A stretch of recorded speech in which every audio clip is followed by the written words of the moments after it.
Welcome to Security Heroes, a podcast by Athena Security. We share real-life stories to help connect you to real heroes in the security world. I am your host, Lisa Falzone. Warning, the following recording contains potentially disturbing content. Listener discretion advised.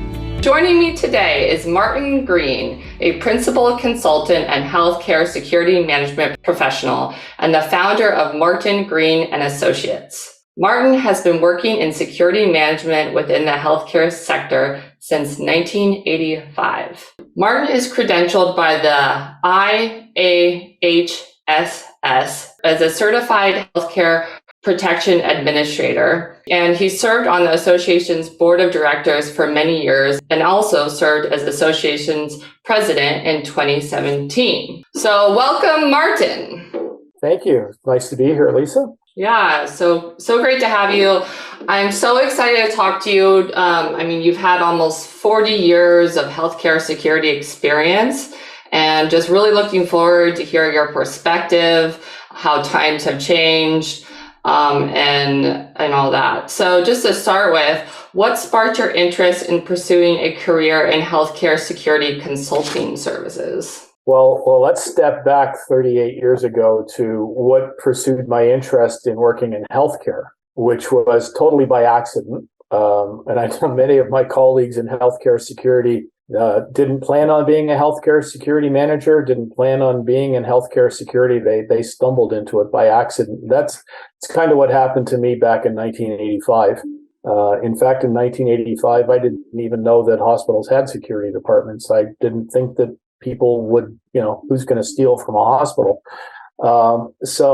I spent most of the next 38 years. I had a couple of years where I was out of healthcare doing something related, but not healthcare wise, and came back into healthcare. And, I'm old and I'm retirement age. And I just decided that 38 years of being on call 24 hours a day, 38 years of dealing with the day-to-day grind of managing a healthcare facility, it was time for me to retire.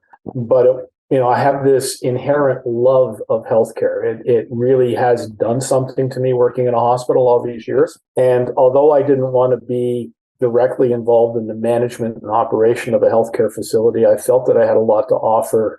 And when I retired, I would become a healthcare security consultant.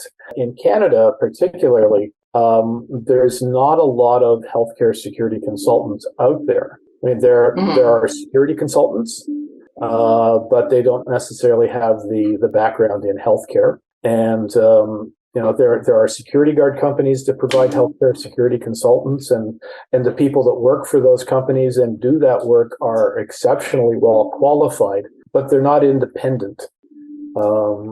So I recognized a niche for being an independent healthcare security consultant specializing in the Canadian marketplace. So I decided that I was just going to start a company, and that would keep me active after I retired this year. Awesome. So talk to me a little bit about how you stumbled across being in healthcare security back in 1985. Well, I started my career in 1978, which is a really long time ago. I started my career in 1978 catching shoplifters for a department store in Toronto. I had planned on joining the police department. So while I was in college studying, I took a part-time job catching shoplifters for a department store. And I realized it was kind of fun and decided that after a lot of consideration, I decided that policing wasn't going to be the career that I wanted after all. So I stayed on in private security. And then after about 6-7 years of getting beat up every second Friday over somebody stealing a pair of socks, because surprisingly, when you arrest somebody, they're not generally very happy, and so they tend to fight. So I just decided that it was time for me to look at something else. And, my life had changed, and I was married, and, coming home with bruises and cuts and ripped shirts wasn't particularly appealing to my wife. So I looked at doing something else. So I saw an ad that said they wanted a security manager, and I figured I can do that. So I applied to the ad. Didn't say what it was. It just said a security company needed a security manager, and I interviewed with the person over the phone, and they asked me if I could come in person, and I came in the next day, and I was on the phone for 45 minutes, and in the in-person interview the next day, I was there for an hour, and everything was going well. And they said, we think you'd be perfect for the job. And at this point, I still didn't know what the job was. And I asked them, I said, so you haven't told me what it is? Oh, we'd like you to be a security manager in a hospital. And I hated hospitals. Hospitals was the last thing that I ever wanted to work in.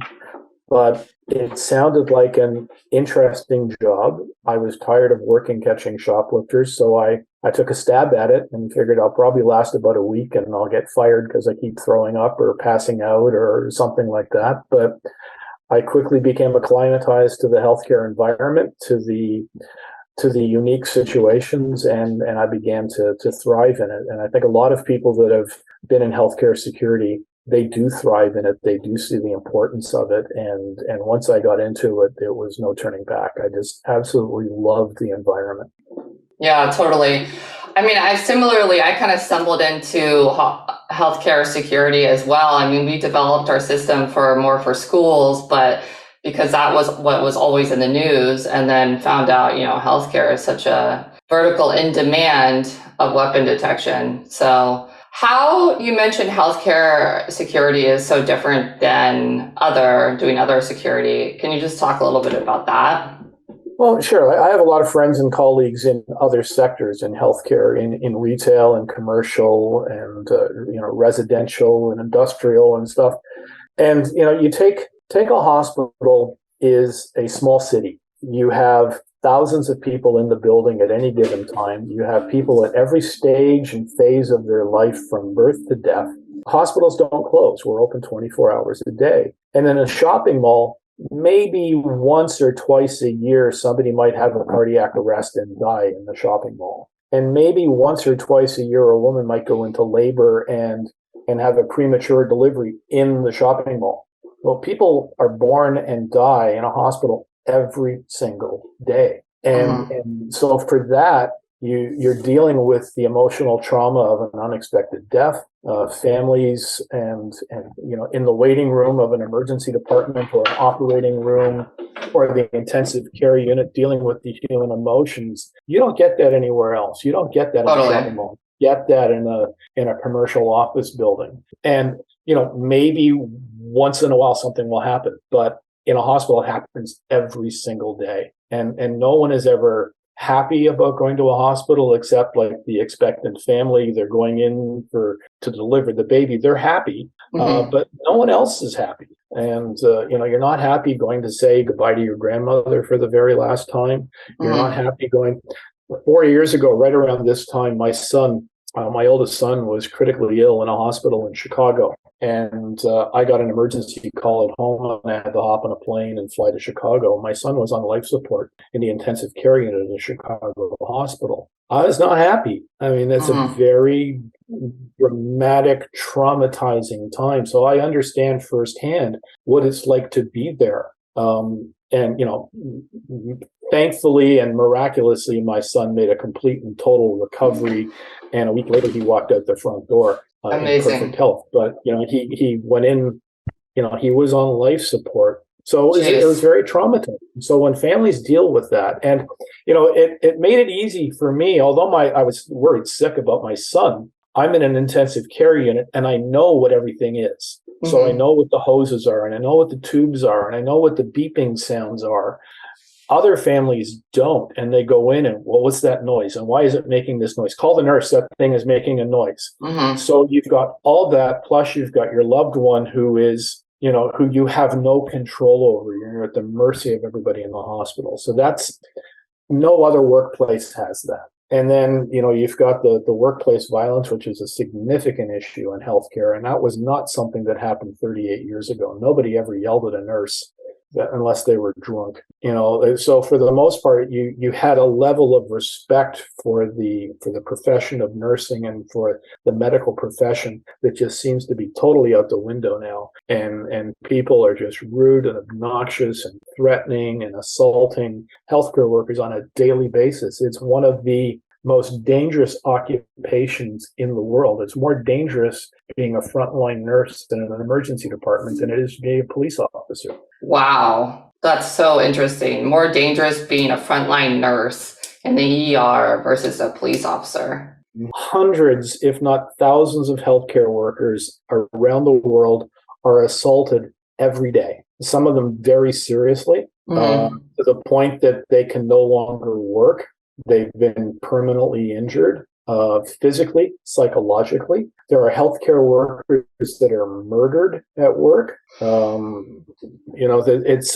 It's something that happens. And the percentage of healthcare workers that are injured in the line of duty at work is greater than any other profession, greater than firefighting, greater than the police departments. It's become an extremely dangerous environment to work in. Yeah. And it's crazy to hear that because, obviously I've learned that, but it's, I just don't think anyone else knows that. I don't think the general public knows that. And so hopefully with this podcast, we can kind of get that word out that there is a problem and then, talk about the heroes that help people. Yeah, it is a significant problem, and it is leading to healthcare. Not just nurses, but everybody. It's leading to burnout. Yeah, I didn't sign up for this. I signed up to help people fix their boo-boos and make them healthy. Right. I didn't sign up for somebody spitting at me and swearing at me and throwing a chair or an IV pole. Right? Why do you think it's gotten so much worse in the last 30 years? I don't know. Maybe civilization is going backwards a little bit. I don't know. There's certainly a mental health crisis in the world right now, and mental health does have an impact. But it's people that assault healthcare workers. It's not the mentally ill that do it. Yes, they do. The mentally ill people do have issues, and they will often assault their care workers. But the percentage of assaults and abuse against healthcare workers is not primarily by the people that are suffering from mental or behavioral health. It's the average person that has lost control. They're out of control in their environment. They're angry, they're anxious. And, society as a whole in the last 10, 15 years is taking a few steps backwards in civility. Yeah. I've asked a couple of people that have been on the podcast trying to figure that out. And some people say COVID, some people, but I think your perspective is so interesting because you've seen it over, decades. And I'm just like, how do we, and people mention the mental health, but it's like, how do we solve this as a society? And just interesting and sad that we're declining in that way. So, people have to be held accountable. Yeah. And unfortunately, people have not been held accountable. So there was always the excuse that, well, you can't arrest a mental health patient for assaulting us because, after all, they're mentally ill. Okay, well, there are degrees of mental illness, and there are degrees of culpability, and there are degrees of competency. So just because you're mentally ill does not mean that you don't know what you're doing. So there was arrested and charged criminally for doing something because the police said, well, we'll never get a conviction, or it would go before, the courts, and the courts would say, well, they're mentally ill, so they're dropping that. So there's certainly an element of that, but that's getting better. More and more people are being charged and held criminally responsible for their behavior. And you can't say, well, I'm sorry, I was angry. Well, that doesn't cut it. You're angry. Control your emotions, be held accountable for it. Yeah, it's interesting because, you have the perspective of being in Canada. So a lot of people blame our violence on politics or how we handled COVID, but you're saying almost the same exact thing that the people in the US are saying. So it's just kind of interesting. Yeah, we're having the same issues. violence in healthcare is happening. The difference between Canada and the United States is, of course, the level of and the ease of accessibility of guns. So that certainly has a difference in the United States versus Canada. But guns are not. People have become violent. Guns are just a tool to facilitate the violence. But we still have our punches, and we still have stabbings, and yes, we still have shootings. But it's just a different level between Canada and the United States. Yeah. So you've had all these, you shared all these violent experiences. Can you talk a little bit about some heroic experiences or heroic actions that you've seen from either you or your team that have really stood out to you as, hey, this person is a hero, or I did this heroic act and saved people's lives? Well, for the last 4 years, anybody that works in a healthcare facility is a hero just by default. Totally. The last 4 years, especially for me, have been probably the most challenging 4 years in my career. Going to work, going to an environment where everybody is afraid of this disease that is developing and unknown and is killing people left, right, and center, and your loved ones are worried, and you're worried, and you're wearing a mask for 18 hours a day, and you're working 18-hour shifts for weeks in a row. So anybody, I don't care if you're a frontline nurse or frontline doctor, working in the kitchen or working in environmental services, everybody that's worked in a hospital over the last 4 years is a life-saving hero. Totally. And 4 years ago, when COVID started in early 2020, a few weeks after COVID started, people were standing out on their front porches and their balconies, banging pots and pans together to thank healthcare workers. People were randomly showing up at the front door of the hospital with coffee from Tim Hortons or donuts or Kentucky Fried Chicken, and just thank you for working, and they're giving it to you. Now, people are spitting at us and throwing things at us. It's just gone completely the other way. So there's anybody that's worked in a hospital in the last 4 years is a life-saving hero. As for actual, I've had security staff. IHSS has an award, a Medal of Valor, that they give to people that have put their lives in danger to save someone else. And I've had the extraordinary pleasure of having 3 of my security staff over my career. I totally agree. I think our nurses are our heroes for sure. Not just the nurses. And the doctors and the security. Deserve a lot of credit. Yeah. But, our frontline security staff are standing there beside the frontline nurses. Hospitals can't work without people making food and cleaning the floor. Hospitals can't function without everybody in the healthcare. So it's not just the nurses, it's not just the doctors, it's everyone that works in a hospital, even if they just work in the business office. Everybody, hospitals can't function without them. Yeah, totally. So what services does Martin Green and Associates offer? Well, I'm a generalist security consultant in the healthcare industry. So my specialty is physical security, and that's locks and card readers and cameras and lighting and SEPTED.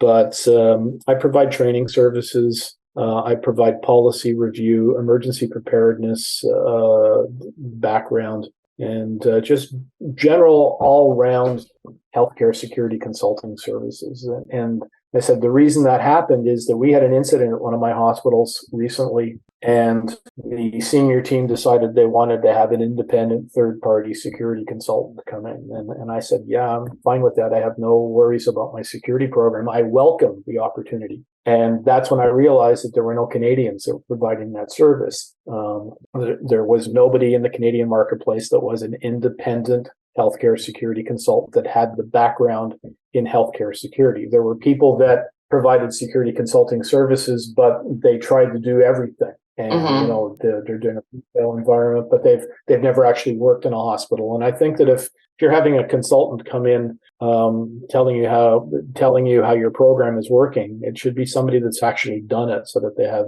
an idea. And I wanted it to be independent. Which you're not going to go to a Ford dealership to buy a car, and they're not going to walk around and say, you should go across the street to the Chevy dealer. They're going to try and sell you a Ford. Right. Mm-hmm. So if you bring in a security guard company, there's the perception from people that are paying for the service that they're just going to try and talk us into getting more security guards from the company. So that's why I focused on the independent nature of it. And yeah. No, I think it's so important to see the whole thing from a holistic perspective, from security guards to technology to the training to how you talk someone down from a violent act. And so it's just so important. How have you seen the healthcare security consulting services evolve over the last couple of decades? Like, are you doing the same thing? Are you doing the same thing now if you were doing that 20 years ago? How is it different? Well, I wasn't doing it 20 years ago. Well, if you were doing it 20 years ago. Managing a hospital. Yeah. Canada is a few years behind in the United States when it comes to that. So again, when I needed to bring in a healthcare security consultant for my hospital, I brought somebody in from the United States because there literally was nobody in Canada. The United States, I could name a half dozen people that I consider friends that are full-time security consultants. Because first off, the American healthcare, so the Americans are more litigious anyway. So they sue somebody all the time for something. So they're always bringing in a healthcare security consultant to either defend a lawsuit. And in some cases, the people that are opposing the lawsuit are bringing in their expert witness, demonstrating why the hospital failed. So there's a much bigger marketplace for it in the States because the United States tend to be more litigious. Plus, you're 10 times the size of our country, so there's 10 times the opportunity for business. So I said I'm in my first year and a half of operation as a sideline to keep myself out of trouble after I retired. Yeah. So talk to me a little bit about some of the challenges the hospitals that you're consulting with have faced and how have you resolved them, some of them?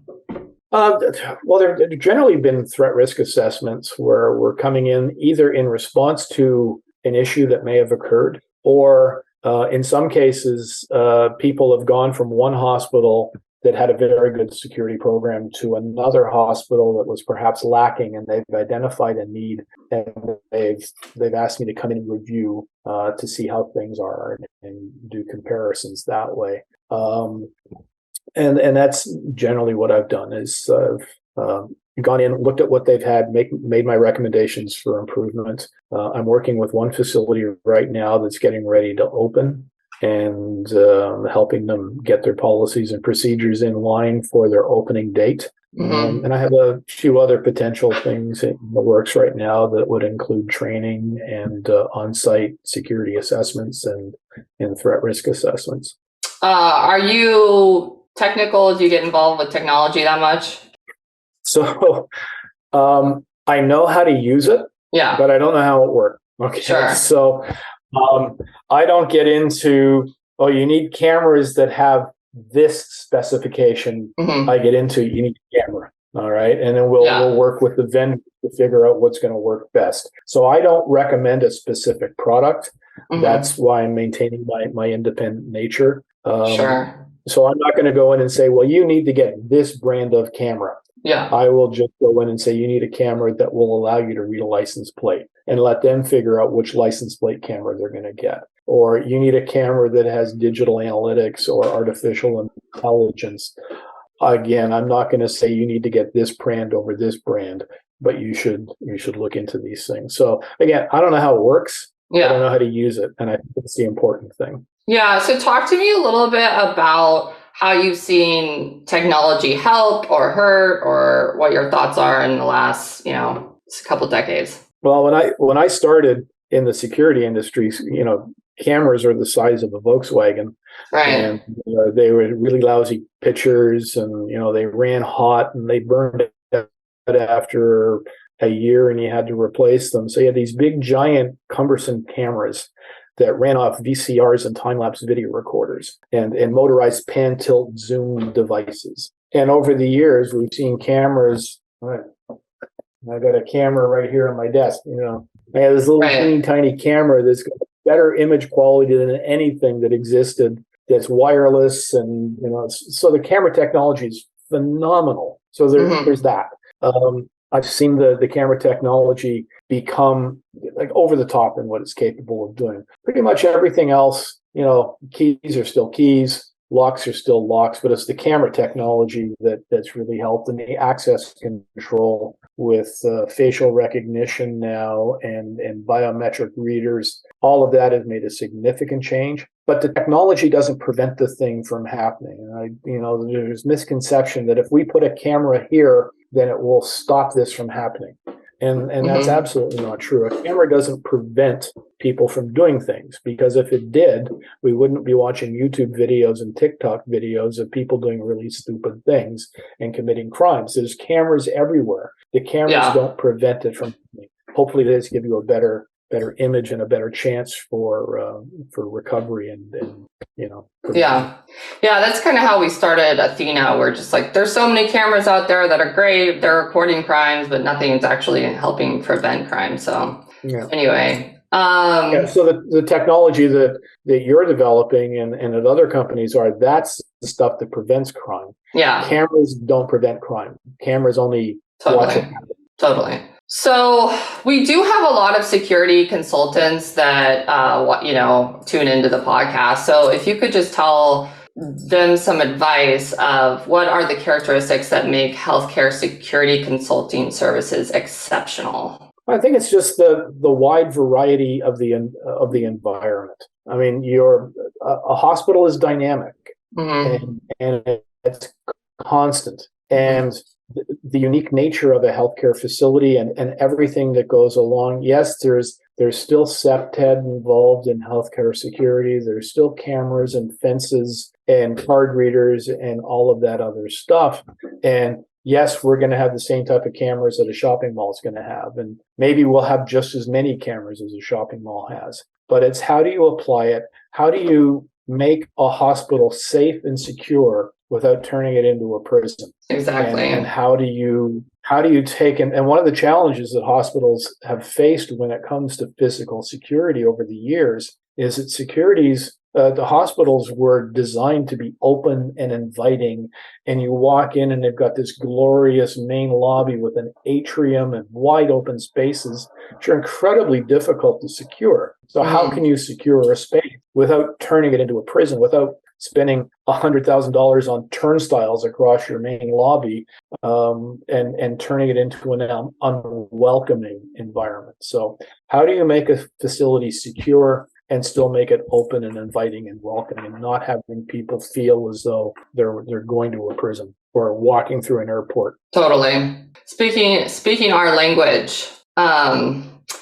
Curious, what do you think about the role of AI in security? And do you see it augmenting security officers, replacing security officers? What are your thoughts there? AI, it's a little scary.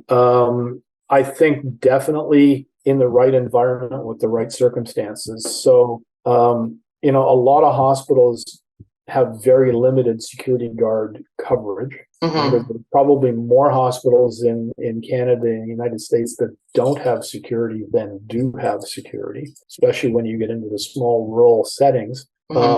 So how does AI help? If you've got a control center where you've got security operators that are interacting with the equipment and live monitoring, AI is definitely going to help, because they're going to point out that little idiosyncrasy or that little quirky thing, and they're going to direct a security guard to look at this camera. It's like, hey, look at me, there's a problem. That only works if somebody is there monitoring the cameras. One guard who's covering an entire hospital by themselves on an 8-hour shift, and their job is to patrol and check the doors. AI doesn't really help them in that regard. And yeah, maybe you can have a camera that sends a signal to a smartphone to do all that. But I mean, I think the big driving factor right now is for security operations center operators to be interacting with the artificial intelligence. And the way it's developing, it's an exponential development in AI and video analytics. Who knows what they'll be able to come up with in 6 months or a year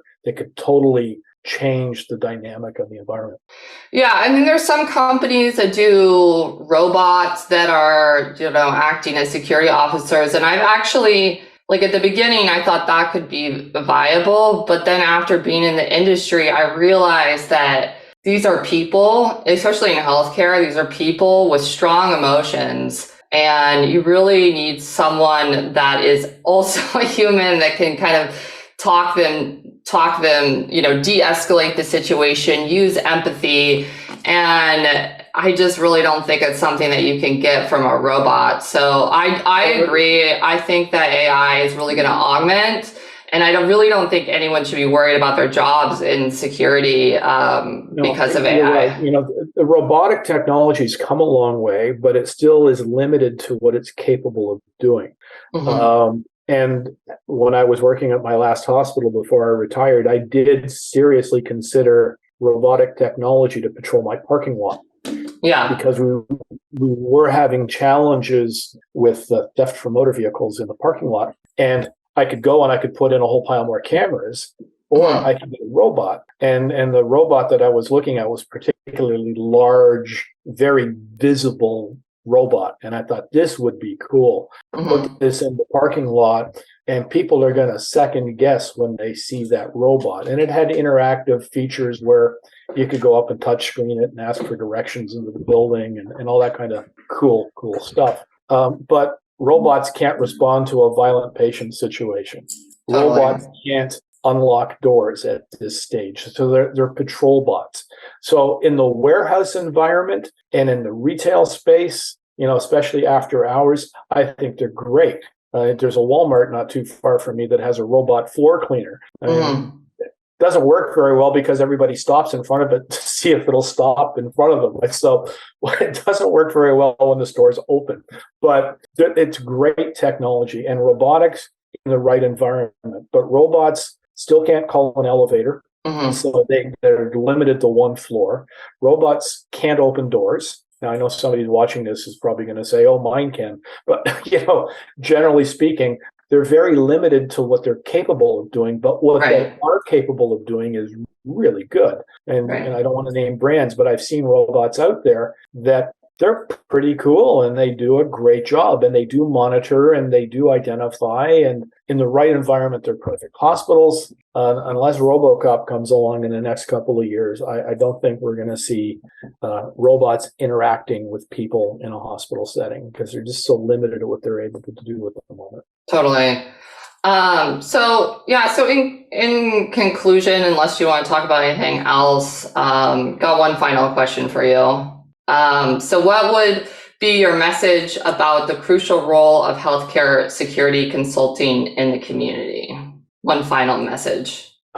I think every hospital security or every healthcare security manager, we should be doing regular assessments of our facilities. And I certainly did, but I don't know if you've ever seen those commercials for Febreze where they talk about being nose blind. When you walk into the room and it looks like a big giant running shoe. Yeah. You don't notice the smell because you live in the house every day, but a visitor comes in and they see it. Well, you become nose blind to your own facility. You walk in and you're so used to seeing it that you don't see it anymore. So bringing in an independent third person to look at it and say, hey, what about this? Or have you checked that? To give you a fresh perspective and a second pair of eyes to look at things and say, yeah, this is working really well, which then works great because when your security audit comes through, when your assessment comes in from the consultant and they say you're doing everything right, but you might also want to do this. So that's great because then it does help the security manager that's incumbent to say, look, see, we had a report and the guy says we should do that. So that certainly helps. I think every healthcare facility, whether they have an in-house security manager or a contracted manager, or especially in the environment where they don't have a security manager and the responsibility for security falls on somebody who's not a healthcare security professional, like the maintenance manager or, the human resources department or the finance office that's responsible for the security guard contract. They especially need someone to come in and take a look at their program to review it to provide them with the expertise and guidance that they don't necessarily have. Awesome. Well, hey, thank you so much for your time. Really, really appreciate it. Thank you so much. I mean, you've had some pretty serious rock stars on this podcast. You know, you've had Bonnie and Tony and Lisa, and I'm humbled and I'm honored that you asked me to be part of this as well. Yeah, of course. I love your perspective, and I agree. I think those three people that you mentioned are totally awesome. So humble, and very interesting to talk to. And so have you. So thank you so much. Security Heroes is brought to you by Athena Security. To find out more about Athena Security and how we help save lives through our weapon detection solution, visit www.athena-security.com. And then make sure to search for Security Heroes in Apple Podcasts, Spotify, and Google Podcasts, or anywhere else podcasts are found. Make sure to click subscribe so you don't miss any future episodes. On behalf of the team here at Athena, thanks for listening.